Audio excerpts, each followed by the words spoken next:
growth versus cash flow.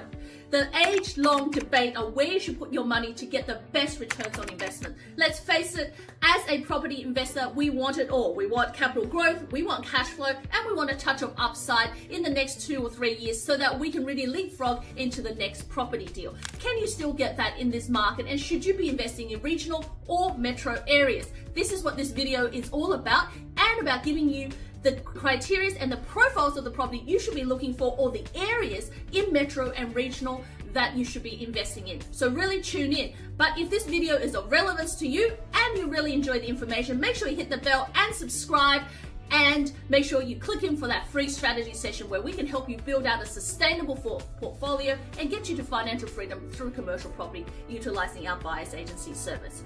Now, one of the key things to invest in property of any sort, doesn't matter if it's regional, metro, residential, or commercial, boarding houses, or anything of this, or NDIS, anything else, is to look at the return in investment. To compare regional versus metro, not only do you compare it now, which most people compare it now, but never look forward long enough to compare it what's going to happen in the next 3 to 5 years. Now, often that's because most buyer's agency out there haven't had the track record of 3 or 5 years like we have. We've been in the commercial buyer's agency space since 2016, where most buyer's agency out there are 2 to 3 years old, and they can't tell you the history of where, let's for example, where Mackay has been, where Townsville has been, where Warrnambool has been, where Geelong has been, where Newcastle, Wollongong, or any of the areas around Brisbane have been 5-10 years ago, and we can do that. Now, we track properties and how they perform on a daily, weekly basis. We watch auction results, we track leasings, we track trading history so that we know how you can get the best value in the market. And really, the key to the best value in this market is undervalued properties. Now, how do you get your hands on undervalued properties? Should that be in regional or metro? Are we seeing more of it in metro versus regional? The key to that is stagnation. Study stagnation. Now, why is that important? Let's have a look at this example. In 2019, we bought a property for a client in Townsville. Now, but at that time, most buyer's agents haven't even come into Townsville yet. Now, we were buying properties at 8.5%. This little warehouse property we bought was sub 1 mil, and it was 8.5% yield for our client. It was a flooring showroom space which had a warehouse at the back, right? It was a good little property, and just earlier this year, the client sold this property for 1.1 million. So over the 5 years she's held it, she's got 30% growth over that year. Right? So 30% growth over that time. Plus, she's picked up a whole heap of cash flow. Because if you remember, in 2019 to 2020, during that time, this is when the interest rate came down. During COVID, we hit interest rates at record low rate of 2% and 3%. So she was making at least $40,000 to $50,000 passive income on this property every year while picking up the capital growth. That's having your cake and eating it too as well, right? Now, if we want to go back into Townsville today, these type of properties trading between 6.5% to 6.8%. You're not going to get even 7% for this similar type of properties. So should you still go into regional areas? Now, you can still go into those regional areas, but it may not be Townsville or Mackay. It may not be a Rocky. It may not be a Sunshine Coast, because those areas have boomed. If you are planning to go into those areas because they're much more secure with large populations, defined growth, some transparencies and trading history, if you want to do that, then one of the key things you need to look for is the undervaluedness of the property, and you may need to go up a bracket. So instead of buying 1 million, if you can push yourself to 1.2, 1.4, you're going to be able to take out some of the competition, and you're going to be able to look at properties that potentially not yield at 6.8%, but maybe 7 or 7.1%, but maybe you even find a property at 6.8% that has some rents that's under market, then in the next 2 years you can lift the rent and get you to over 7% and moving forward. So that's the undervalue you need to look for if you are going to these large areas. The key gems is to look at areas that have not had that growth and have that some stagnation, but about to take off. So some of these can be offshoots of these areas. So for example, around the Wollongong area down south in Sydney, areas around the Shell Harbour, around Nowra, Port Kembla, all of those places where it's an offshoot from the main hub. It works really well because they've had some growth, but they hadn't had phenomenal growth because that's still underlining coming to God. That gentrification, that change is still coming, but there's heaps and heaps of developments and heaps of commercial properties that's are going from old to new. And those areas are good areas to keep an eye on, because you can still get into those properties at good yield, higher than you would in those central metro areas or central areas of regional. And they won't be 7%, but you could get them there in 6% versus a 5% in around the Wollongong area. You'll get 6%, maybe even 6.5%, which means you are already doing well in your cash flow, and then your growth will come in the next 2 years. So if you're looking at regional, those are things to think of. So think of, like, for example, Newcastle, and then think of Wallsend, like as an offshoot. Think of Maitland, think of Singleton, right? Those areas where they haven't had exponential growth, but have had growth consistently, but will take off in the next few years, because as people push out and look for more and more areas to invest, those areas will be the first hit. So if you are investing in regional right now, those are the areas, key areas to look for. If you are going to metro, the one thing you need to know is that you will be negative starting out. And the reason you'll be negative starting out is because the yields are still holding tight. It's somewhere between 5 to 6%. If you can get to 6% in metro, you're doing really well. But I've seen properties at $7-10 million where they haven't hit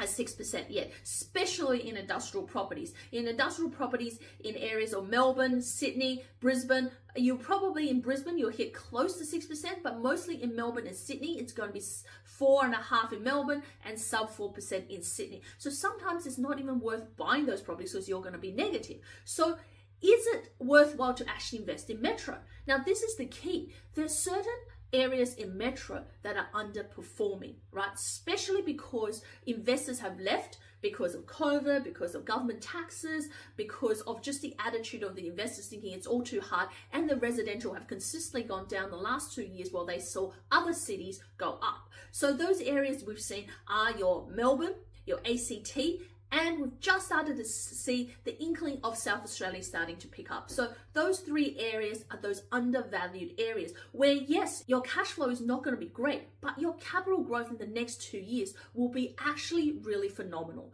right? You just need to hold out for it. So it's like imagining getting into Perth 4 years ago versus getting into Perth now. So getting into those areas is like getting into Perth 4 years ago. So Melbourne, parts of South Australia and ACT, because they're hitting the bottom of the market, and they're really struggling at the bottom of the market before they pick up. And there may be another 6 or 9 months before they turn, and you get some growth, and then all of a sudden it will take off, and you'll have a good 12 to 2 years of solid growth out of those areas. Why do I know that? How do I know that? Because here at Unicorn Commercial Property, we work with a team of experts who monitor the market, watch the market, and basically learn what people are buying so that we can predict what the future growth of that area or that property will be. So if you want someone who can give you transparency and clarity in your investment, plus a strategy and a blueprint to move forward, you need to connect with us below on a link to book in for your free strategy session where we can map this out for you.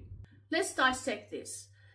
Let's say you're buying a $1.5 million property.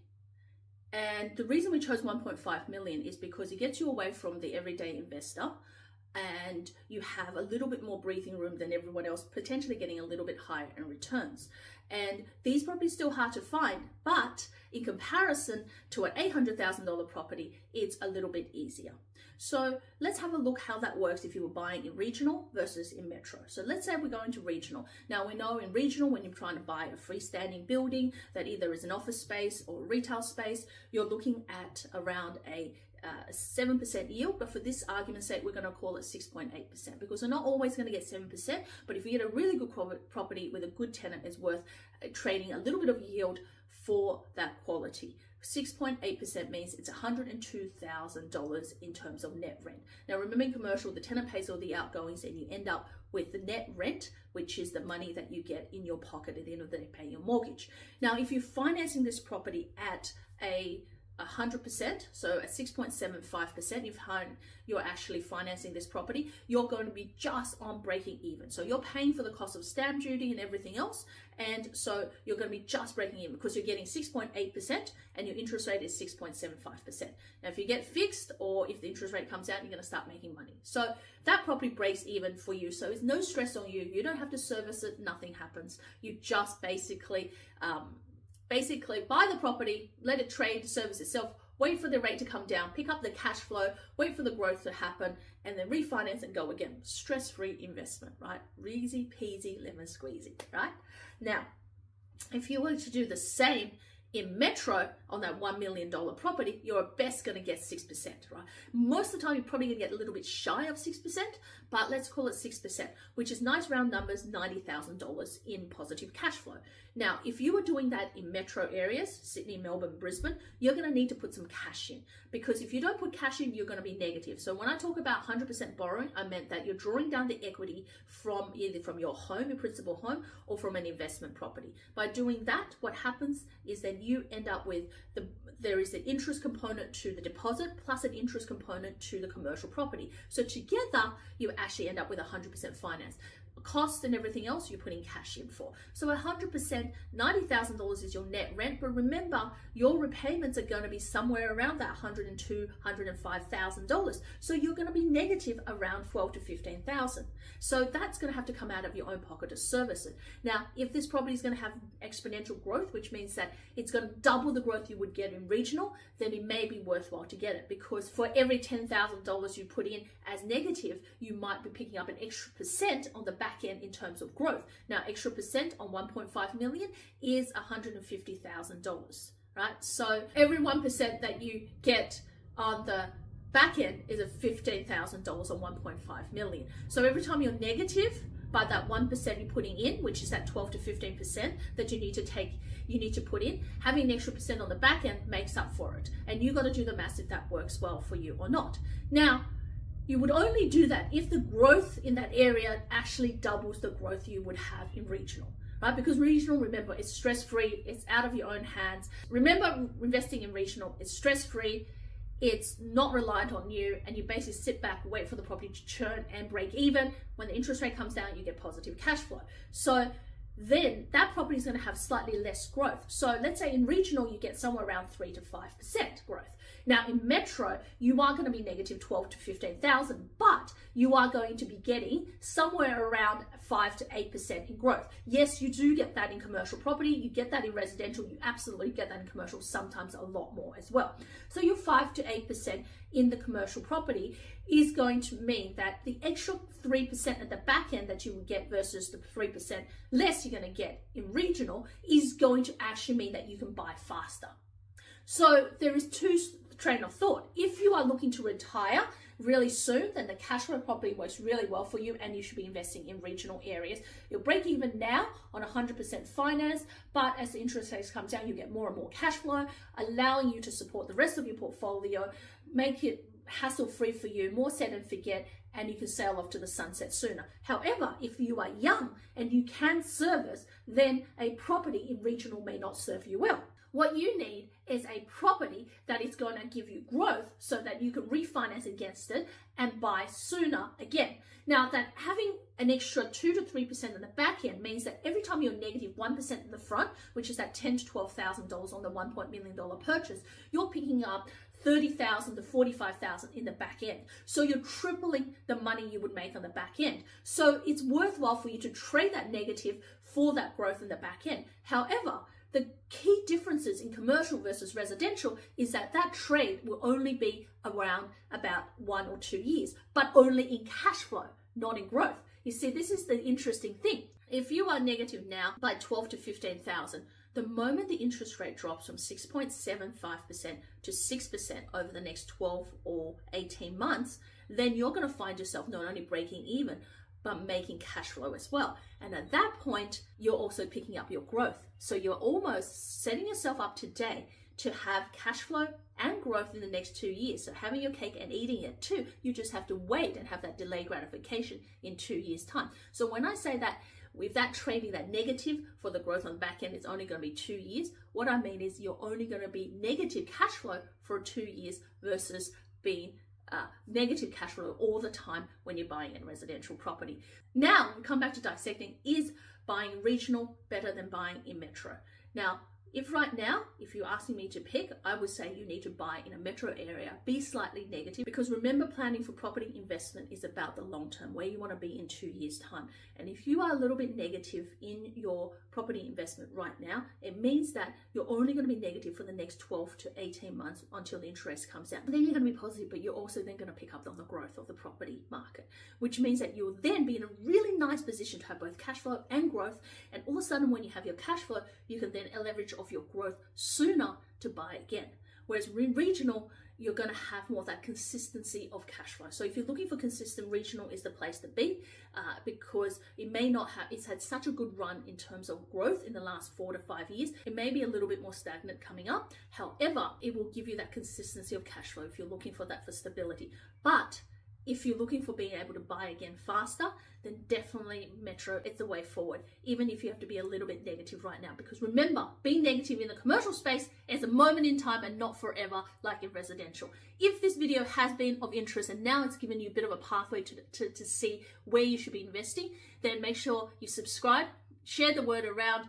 Join us in one of our upcoming events. We've got meetups, we've got live events, we've got virtual boot camps, lots and loads of things. Make sure you check us out on our website, book in for that free strategy call, and I'll see you in the next video.